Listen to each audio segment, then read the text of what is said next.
Hi, Meher. Welcome to the Millionaire Show podcast. I hope you're doing well. Yes, I'm So, doing fantastic. Thank you so much for having me. you're most welcome. You look phenomenal today. Thank you. So, Meher, I want to know about your early life and how did you started off on your journey of entrepreneurship? So I believe entrepreneurship is in my blood. I come from a business. I come from a family business. So my father is an entrepreneur. A lot of my family members are entrepreneurs. So I think it was a very organic decision, if I may, that we develop and become something we see as growing up. So I think it was just a natural progression into what I wanted to be. I have seen garments, manufacturing, everything on the floor of a manufacturing industry, and that's what excited me. And I took to fashion design and marketing in my degree and launched my label Meher Ridima in 2002. Mhm. Okay.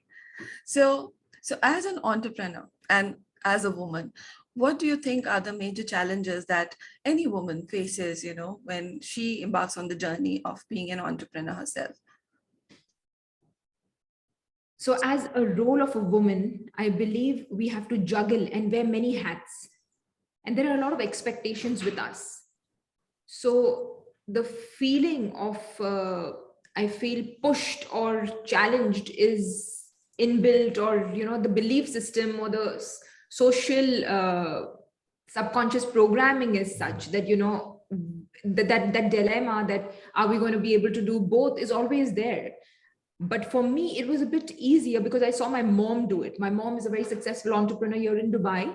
Mhm. And since she was so successful at every stage of her life Mhm. and every area of her life, I didn't think it would be difficult for me. So I didn't take it as a challenge. I believed it was my path as well to do something meaningful in life, be it contributing to people's life through being an entrepreneur or being an author or whatever roles I play today. Yeah, beautiful. Also, you know, um, your journey with the kind of book that you've written, your journey as a mother, like I know, as a daughter, as I know, you know, um, it requires a lot to stay rooted, grounded. So, do you have your own spiritual practices that you go through in order to keep yourself cool, calm, composed in playing so many different roles in your life? Absolutely. So, luckily and fortunately enough, I have a spiritual master Mhm. that I have been kind of born into. It was my mom's spiritual master, and I resonated with the path and followed it. And I got married to a man who also follows the same path. So Wow. that was something very consistent in my life. So that power of the universe is something I always felt. I always felt that somebody is there to guide me, and I am very much in line with what is wanted. But somewhere along the, like they say, you forget what you're here for. So I didn't practice. Mhm. My Mhm. early years I didn't practice. We are expected to practice meditation and a Yeah. few other rituals as part of this path, but I didn't practice it, and hence I was very lost in my early years, which I also write in my book Come Alive, Don't Just Exist. Mhm. However, I got back on the path about 4 5 years ago. I started meditating, started taking care of myself, started connecting to myself, started reading, journaling, prioritizing myself and my individual journey. And that's where I started my transformation. Beautiful. And I also see somewhere you've written a healer. So is there a modality that you practice, or do you do it through your work? How do you practice healing? Yes, yes. So in 2017, through a friend's guidance, Mhm. I, sorry, not 2017, 2009, through a Mhm. friend's guidance, I took to theta healing. Oh, wow. And theta healing is a path that works on your subconscious programming. The modality talks about beliefs, about limiting beliefs, how to erase them, how to dissolve them, and actually reprogram yourself to help you serve your mission on this earth better. So I learned that early on in my life in 2009. But then again, like we are, didn't practice it. I didn't practice it every single day. And what I also learned along my journey, that consistency is key. Something you don't practice every single day, you will not be able to connect. It's like taking a shower or brushing your teeth. If you do not take a shower, you will feel smelly and sticky, and you will feel dirty. And that's exactly with the mind and the soul. If you don't practice connecting with yourself, if you don't practice your daily meditation or the path that you need to be at, then you will feel disconnected. And that's what happened to me, on and off, up Mhm. until about 5 years ago, when I was not ready to be a victim anymore. And I wanted to take charge of my life and be a victor. And that's when I started meditating every single day. Wow. So you were talking about these limiting beliefs. So what were your limiting beliefs when it came to, your work or your life that probably, moved you in the direction of healing? So I had a very strong limiting belief of I am not enough. Mhm. And I didn't love myself for who I was. And this actually came to surface when I did a past life regression therapy Mhm. session.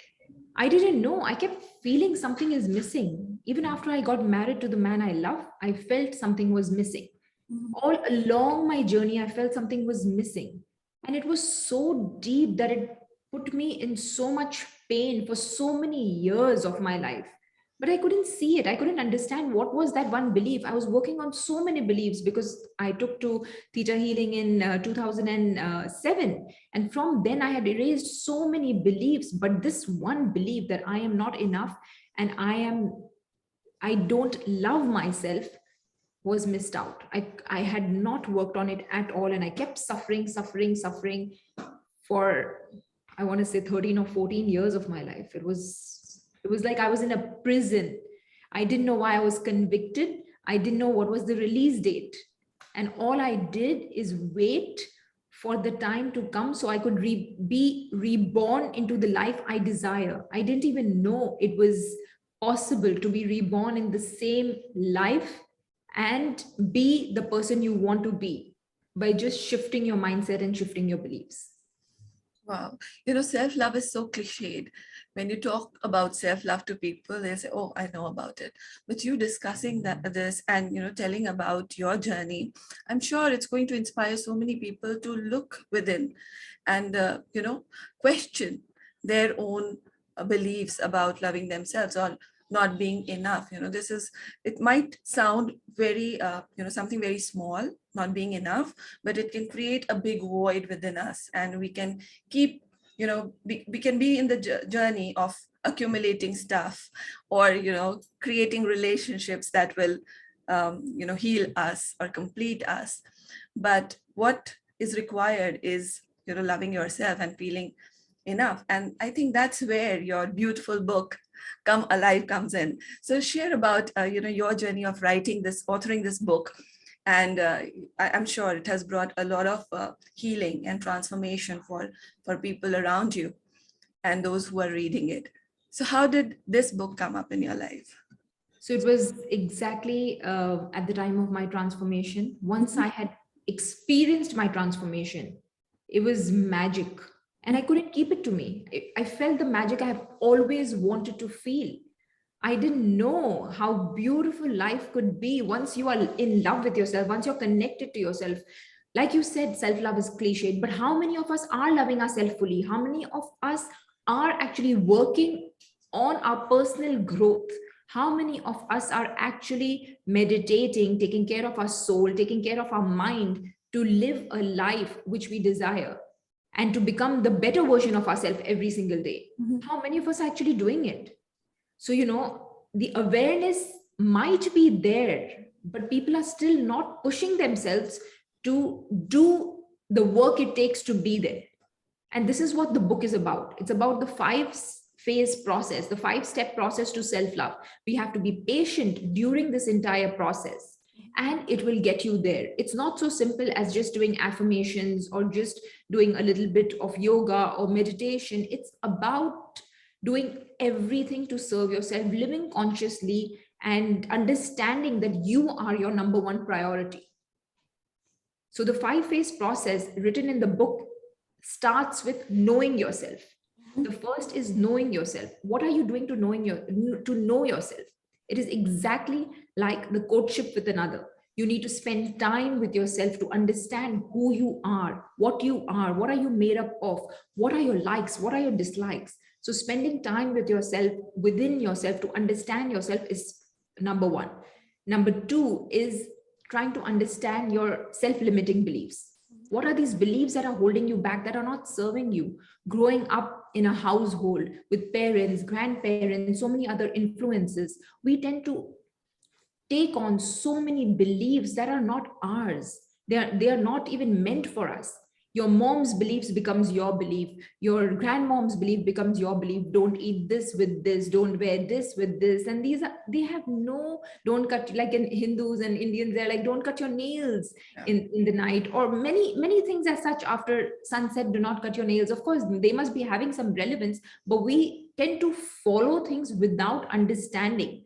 Once you understand, it is okay to follow, but there are many limiting beliefs that make us not who we are meant to be. And this is what happened with me, probably because my mom's number one priority was to take care of the children and her husband and her in-laws. And that's what I thought was my priority. I mean, and we come from different generations. Yeah. So, there was probably no correlation to it. But I believe that doing this duty and by being who my mother was, taking care of everything else, I would be fulfilled. But sadly, it was not true. So we need to evaluate and understand our limiting beliefs. That's number two. Number three is being able to let go, dissolving the beliefs. Number three is dissolving the beliefs, reprogramming yourself, basically rebuilding yourself from scratch. It's like we need to unlearn to learn, kind of. So that was number three. Number four was letting go. Number four is letting go of everything that doesn't serve you, which includes habits, people, thoughts, activities. We do so many things without understanding that if it's serving you or not. Is it aligned with your journey? Is it aligned with your thoughts, your energy? So number four is actually letting go of everything that doesn't serve you. And number five is finally falling in love with yourself for who you are, once you have actually peeled all the layers. So it's a process, and we need to be patient with it, because every phase will take months or maybe even a year to understand and to let go. And it's daily reflections. Yes. And something could prop up again, like you might feel uncomfortable with a comment from your friend or your colleague or your husband or your in-laws or your parents, and then you need to understand, why are you feeling uncomfortable? You need to evaluate. So it's a continuous process of understanding yourself, dissolving beliefs, removing beliefs, letting go, and finally finally falling in love with yourself. Yeah, it's a beautiful process. And, even for my clients, these things really make a difference. Like you said, it's a journey. Healing is a journey. Loving yourself is a journey. But people start thinking it, like you did it today and you might not have to do it tomorrow, right? So it's a process, it's a habit. And your book puts that together very beautifully. So another question, most of the people think self-love is all about, people who are probably in the field of healing, or, are working on self-development. How are these actually practically applicable in leadership or in business? Because you coming from that background, I'm sure a lot could have been opened up using your process, even in the boardroom. Yes. So can you share something about that? Absolutely. So my second book is actually going to outline and go deep in this philosophy that you cannot separate yourself from your business. Yes. You need to love yourself, to lead authentically, to lead with love, to connect with people. A business is all about connections.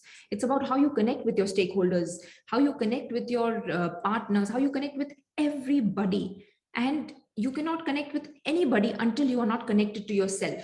Until you don't love yourself fully, you will lack the confidence, you will lack the conviction to be the leader you desire to be. And even to move things, to take things to the next level, you need to lead with the culture of the organization. And the culture of the organization cannot just be words, they have to be aligned to yourself. The culture of any organization has to be a living and a breathing and an alive story, kind of. So you have to identify with it, you have to live it in order to serve your organization. And this is what I talk in my second book. And it is very simple. The more connected you are, the more in love with you are with yourself, the more you will be able to contribute to your business and grow your business from a place of authenticity. You will not let ego, judgment, you will not let power, fame, all these things come in the way of your success. So it also goes down to as small as, communicating with love. Like, one of our values in our organization is love, empathy, respect. We have 6 values we hold. So every time we write an email, I'm evaluating if we are speaking with our stakeholder with all those values in mind. Are we honoring our values while we are talking to each other? So it's again a process, exactly like the personal process. It's a process, and it's work in progress. As leaders also, we are work in progress. And we need to realize we need to be patient, but we need to honor those things. And you are only able to honor them when you are honoring your own personal self, when you are connected to yourself, when you're in love with yourself. Then you are unstoppable. You can feel the magic in your personal life. You can, create the magic in your company. So it's linked. It cannot be separate. In fact, I have a lot of clients who say that I cannot be the same in the house and at work. And I challenge them. I was like, why can't you give the same love to your colleagues and your team members the way you can give to your children?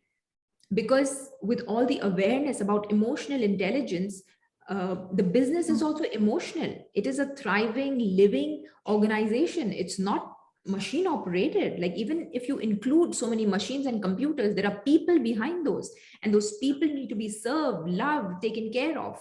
So it's very, very important to understand that the more connected you are, the more connection, love, kindness, empathy, compassion you will be able to give. So it's what you have, how full you are. You can't pour from an empty cup. So you have to be working on yourself to be able to give that to your company. So beautifully said, Meher. And I think, conscious business or conscious leadership is the way forward to a more loving world. We've only seen consciousness or, self-love or these things associated with individuals as of now. But I think the way forward is to create conscious entities, thriving communities. And I'm sure, I must congratulate for your upcoming book. And I hope, it is read by millions of people, because this is what is needed. In my work on business chakras, we talk about heart-based business, heart-aligned business, soul-aligned business. And this can only happen if one is ready to do this inner work, is ready to connect with with themselves first in order to share it with all the people who are working for them. So I so look forward to, this work coming up. And okay, one more question that I have is, when we talk about success, people think in terms of money. Most of the time, people want to become a millionaire or a billionaire. That's how they see success. But for you, as a conscious leader, what do you think is the energetic blueprint of success? What should be the energy of success for somebody who is consciously living their mission and vision?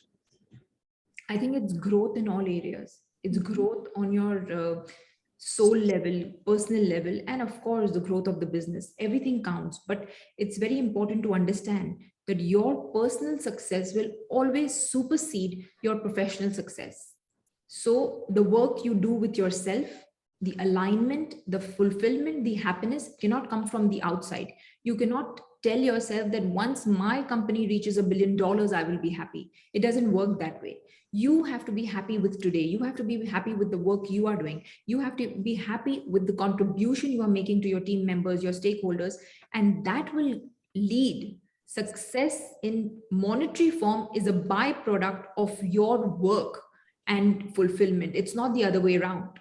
Once you become monetary successful, you cannot be happy. It doesn't work like that. But I think unfortunately the world teaches us something else. The schools teach us something else. They focus so much on the success, on the career way, that we forget that success internally is more important, because only then will you be able to be successful financially. So I feel it's very simple, but it's probably missing. I hope the school systems now are adopting and are aware to cultivate this in the education system, that money or power or fame is a byproduct of you loving what you do, of you being in love with yourself, of you enjoying the journey. And I'm sure, the people who will be listening this podcast, this is coming from somebody who has have it all. She has a good business. She probably has those millions of dollars to support. But today you talking about, growth in every area of our life, or self-love, or even, I'll come to that topic, the Forgiveness Fridays that you do, that's an interesting practice. And I think it is so important for people to practice forgiveness consciously. And I see that regularly on your Instagram. You're doing it very regularly, and it's a very sweet way of introducing people to forgiveness, especially your people who go through your feed. So let's talk about forgiveness, and how it can bring deep healing for people, and how can it help. So forgiveness is basically, gratitude is powerless without forgiveness. And I think there's not enough being said on it. Of course, a lot of people talk about forgiveness, but we need to understand that however grateful you are, but if you're not forgiving yourself, others, then you will not be able to move forward in life. Because forgiveness is an act of forgiving someone, but not because of them. It is for yourself. It is to serve yourself. It is to release any kind of resentment, any kind of guilt, any kind of negative charge that you have for the other person. So you are doing a favor on yourself by forgiving and letting go, to grow and to release any kind of energetic bonds that you have with this other person. So it's very important to keep forgiving people who, you have a conflict with, even in business, even otherwise at home, with anybody, with your kids, and of course topmost is with yourself. You sometimes do things, say things that you later on reflect and say, oh, I shouldn't have done it. So forgive yourself, and it is okay, because we are all work in progress. However much you have progressed in life, you are still a work in progress. Like the many gurus say, that we are just a speck of dirt in this entire universe. So what are we so proud of? What are we so egoistic about?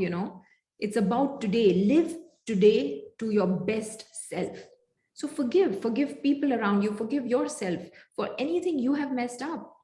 And I believe it starts with you. When you are able to forgive yourself, you will easily be able to forgive everybody else around you. Yeah, so rightly said, because the compassion that you have for yourself is what you can show to others. So start with yourself. I think for the entire podcast, people will have to listen again and again, because there is so much being shared, and there is so much depth in this particular podcast that probably people will be hooked on to it. So one more question, Meher. If you were to choose one practice, or one tool out of the many that we've discussed, which would be your favorite tool or process when it comes to mastering your inner game? So I think number one is meditation, because meditation involves knowing yourself, understanding yourself, releasing. It's like, it happens automatically. The more you connect with yourself, the more wisdom you gain, the more awareness you gain. So meditation, I think, is still untapped. The more people talk about meditation, I feel the less it is, because even if I go out today and between 4 people, not even one meditates. So I don't know what's the ratio going on right now, even though there is so much awareness. People are like, we can't do it. We can't do it. I'm having conversations with people over and over again over years. And they're like, I just can't do beyond 11 minutes. I can't do beyond 10 minutes. I mean, it's about training your mind. It's about understanding that how it can become your superpower, how meditation and connection with yourself will make you feel the magic in life. I mean, it's like until you don't have a baby, you don't know the joy of motherhood. So until you don't meditate, I will not be able to express the love you can have for yourself and how beautiful and magical this life will feel. So number one is meditation. I mean, even to become a more clear and a more confident leader, meditation is number one for me. Yeah, no, I completely resonate with you. I say, connect with the I am within. So meditation is nothing but connecting with the I am within, and it is far more greater than connecting with anybody on this planet, even, to the best of mentors, to the best of coaches. But if you don't know yourself, if you're not able to have a good connection with yourself, you will fall short of success. Wherever at any point you are, there, of your success at any step of the ladder. But if you do not have that connection within, you need to tap it. Yes. No, I mean, it gives you authentic power to lead your company. And then it's like, you're inspiring people every day. When you become that person you aspire to be, you are inspiring other leaders in your organization. And it's all about inspiration in life. It's about how you are leading, how intrinsically motivated you are. These are the things that work in business. And when you are intrinsically motivated, you are creating and allowing people around you to do that, because it's all coming from within. And that only happens when you connect with yourself and you meditate. I mean, there is no other formula. It's so simple. The formula is there, but you have to just take the first step. Beautiful. Yeah, absolutely right. So Meher, you have two beautiful daughters, right? So, Yes. so how do you take these practices to your kids? How do you share it with your kids? Because I feel, every conscious person on this planet, or anybody who has experienced themselves, I think the only way we can pass this information, and I'm sure you hold so much depth, through our children. Yes. So how do you make them practice, or do they practice with you? So absolutely, we do journaling very often together. That's one thing I feel also helps reflection, helps being grateful, helps the forgiveness aspect to come in. So they have journals. They have a lot of journals, in fact, and they finish one and they start the other one. And you know how they say when you energetically attract things, things just fall into place. So every relative of mine just buys journals for my children because they're like, I think this is something you and your children will appreciate. And I'm like, thank you. So we get these beautiful journals from everybody, which are meant for children. They write their gratitudes, their forgiveness. So that's a beautiful start. But what I have also committed to myself this week is that I will sit with them in meditation between 5 to 10 minutes before they sleep, which is extremely important.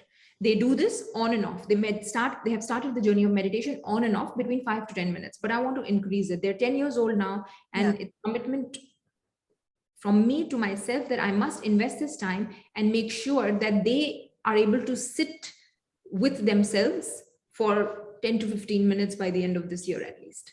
Yeah, it's really important. I think these are the people who will take the baton of conscious living forward. And as mothers, as parents, we can easily pass these good qualities to them, and they can share it with their friends. And you're doing a phenomenal job, as a mother, as a wife, as an entrepreneur, Meher. So in all of this stuff, who is anchoring you, or who holds space for you when you are out of alignment? So I have been asked this question previously, and I've been thinking about it a lot. What I feel is my anchor is my mission. That, my reason to incarnate. Every time I feel a little disaligned, or I feel a little lost, or I feel a little bit, thrown off or thrown under a bus, I just remind myself I'm here on a mission. I'm here to serve. I'm here on a purpose. I did not go through so much pain for 13, 14 years of my life for no reason. So I don't let anything impact me. I just, keep life straight ahead. I take it head on. Any challenge that comes my way, I see it with what is the learning for me in this. So I'm very conscious about everything, but my anchor is me remembering that I am here on a mission, and that's it. So nothing else can distract me. So I'm like, I call myself a military officer, like, on a mission, need to complete the mission. So I'm very, very focused, and anything comes in the mission, I will not, I will not go by that. So I will stick to that. I will not do late nights during the week, because I need to get up early in the morning, meditate, come here to the office, be on top of things, be on my game.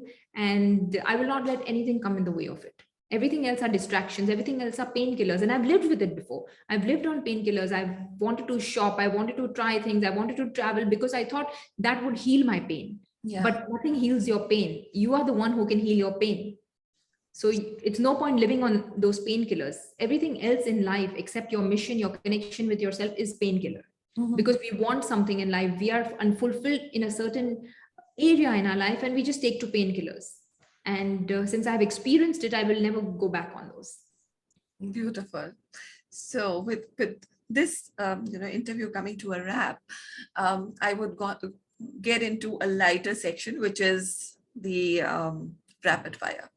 Okay, so I'll be asking you your few favorites, and you can answer them, or you can describe them, right? So let's begin. Are you ready for it? Excited. So what's your favorite movie and why? My favorite movie? Yeah. So I like biopics. And I get very inspired and very hyper with biopics. Like, I don't remember one, but biopics are amazing. I love Mahatma Gandhi story, any story that, that shows that internal strength can shift things. I love biopics. Okay. Autobiographies. What's your favorite holiday destination? I love France and Italy. Okay. What's your favorite book? So there are three. The Seat of the Soul, Untethered Soul, and Salt for Happy. Oh, wow. Yeah, I always take to them. They're like my Bibles. They're on my bedside. I always take to them when I'm in doubt. Beautiful. Who's your favorite mentor? Or this person that inspires you? So I think there are so many. Everybody comes to your life for a reason. They teach you something. So I cannot pinpoint at one, but of course, there's been family members, there've been people in the media and industry like Oprah Winfrey, Joe Dispenza, Bruce Lipton. I've learned so much from all of them. So it's always like the books that I read inspire me. So there are so many mentors. I think everybody talks to you and gives you a message you need to learn. So I would say there are many mentors. Your favorite superhero? It's Supergirl. I think we all have in us to be a Supergirl, and why not? Oh, absolutely. I think you are one of them. I think this was the short, rapid fire. So thank you, Meher, so much for your time. And if people want to, who are listening to this podcast, want to reach out to you, how can they connect with you? Thank you so much for asking this question. So I'm available online. Of course, I have an Instagram channel. I have LinkedIn, Meher Mirchandani. You can follow me. And my website, please don't forget to visit my website, mehermirchandani.com. It has a lot of free resources. It also has a self-love quiz to evaluate where you stand in your journey. There are a lot of articles, a lot of downloadables. The journal actually is a challenge, a 7-day challenge and a 30-day challenge. You can download the journal and start your journey today. So yes, there's a lot available everywhere. YouTube channel, my podcast, Spotify. I'm Come Alive, the Spotify where I post is Come Alive, Don't Just Exist with Meher Mirchandani, and YouTube as well. Wow. So she's pretty approachable, and you can connect with her, appreciate her work, leave some love for her. And I'm sure you're going to take a lot from this podcast. So subscribe to the Millionaire Way podcast show and be a part of our journey through this 1 hour of deep conversation. Thank you, everyone. Thank you. Thank you so much.